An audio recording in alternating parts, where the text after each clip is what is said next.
That road is much longer than I remember.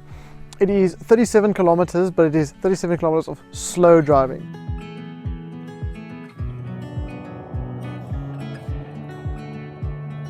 Good morning and welcome to Montagu Pass. We are standing just outside of George at the moment and we are heading to Gamkaskloof, also known as Die Hel.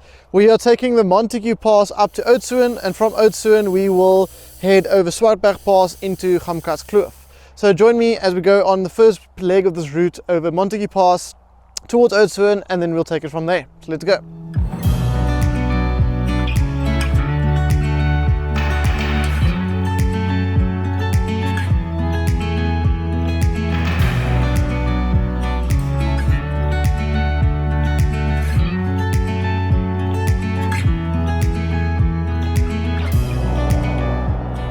Montagu Pass is done. We are now heading to Paardepoort, or on the Paardepoort road towards Oudtshoorn.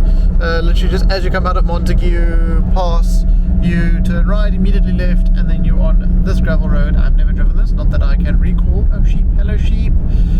So let's see where this road goes and how pretty it is. And then when we get in Oudtshoorn, then from Swartberg, I know the route from there on out better.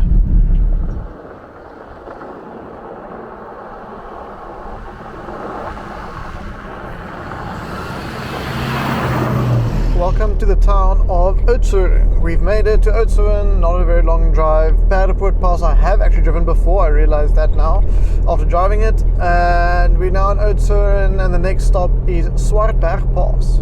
Welcome to the top of Swartberg Pass. We are sitting at the top now, the top, as the sign says over there. It is 1,575 meters above sea level. I'm assuming it's above sea level, it just says altitude. Yeah, it's extremely cold up here at the moment. It is freezing. I'm gonna get a warm top soon maybe. So I hope tonight camping isn't gonna be that cold as up here. But yo, it is really cold.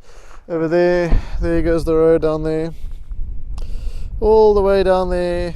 And over there, and I think Die Hel is where that road is, just down this way. So we should be heading down the pass called Die Hel very soon.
made it to the campsite. We are finally here.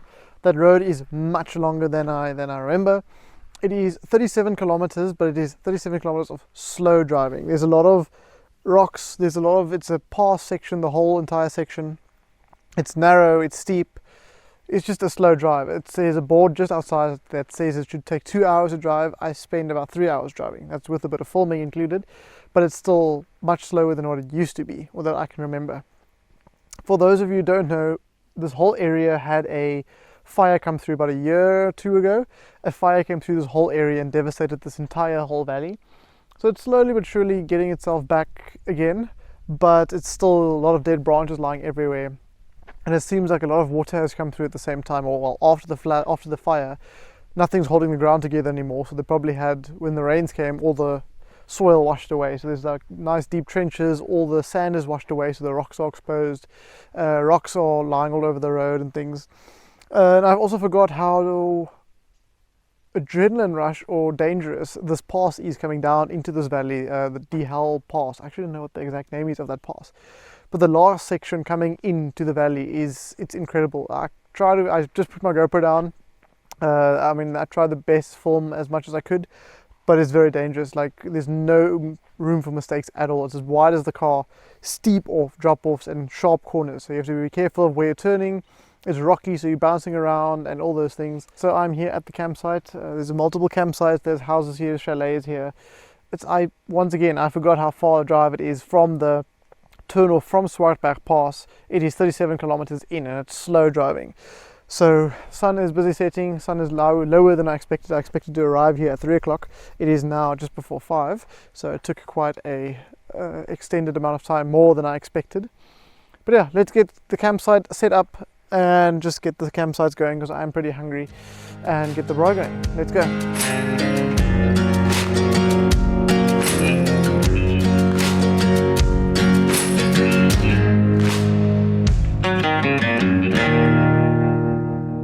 Campsite is up and ready. Let me give you a quick tour of my campsite. Fire is going. There's my chair, my tripod, and my bride over there. Henry and them are very jealous about my simplistic setup. My car, hang on.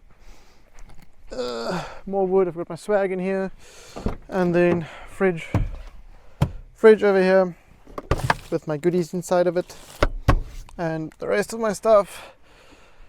And then in my tent, so here's my tent, a little sail. This is just a normal top. I can use it to throw over the bakkie when it's raining, or just for this. And then my setup inside here, just a normal mattress, a blanket, pillow, my bedding.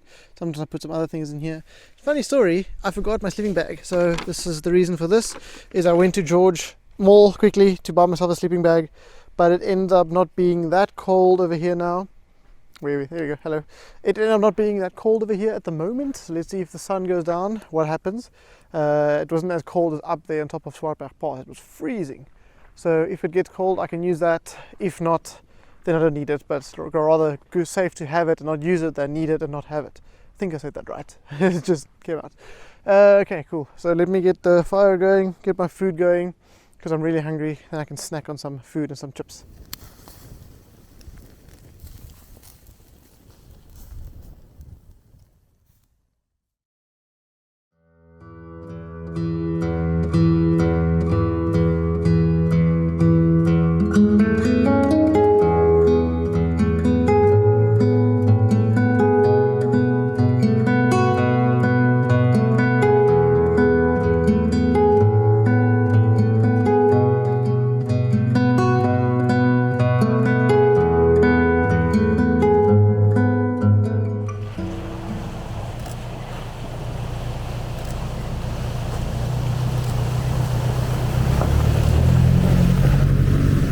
We've just been to hell and back. We are out now. There's the road. It's actually 48 kilometers down there, 42 to be exact.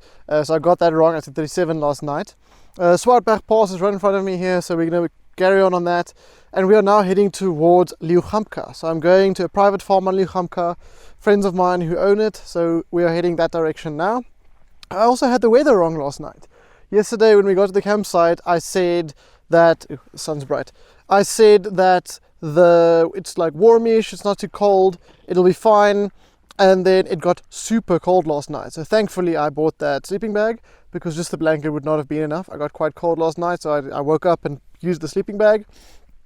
And yeah, we are out now. There was something else I was going to say.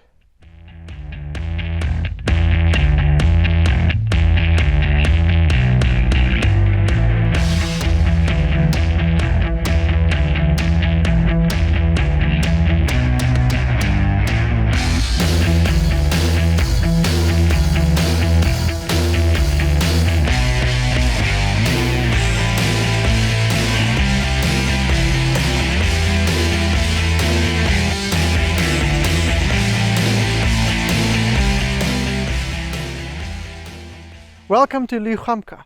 We have made it to the campsite. It is a private campsite, so the location will stay anonymous, unfortunately. But yeah, beautiful place out here. I've been to this farm a few times and I love it here. I absolutely love it here. Let me take you guys on a quick tour. First of all, there's a shadow of a windpomp that keeps scaring me because I keep thinking it's something moving, but it's just a shadow. Anyway, here's the campsite. Ablutions are in there. There's a shower on that side. I've set up my tent already over there. There's a donkey over there, not the animal, the water heater. Wind pump over there. I don't know what it's called in English, not a windmill, it's not the same. And then a little kraal over here where I'm going to be braaiing tonight. And yeah, I'm going to go for a quick sunset drive. The scenery here is absolutely beautiful. I love this landscape.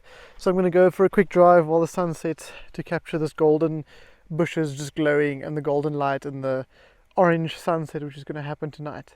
So let's go for a sunset drive before I start the fire and cook my food for the night.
Last night I had a very beautiful sunset on that farm over there, and I had a very beautiful moment, or great moment, with some giraffes. There are some giraffes on the farm and I had the perfect sunset with the giraffes in the fields. It was absolutely beautiful. Got some stunning pictures and just such a great experience I had there.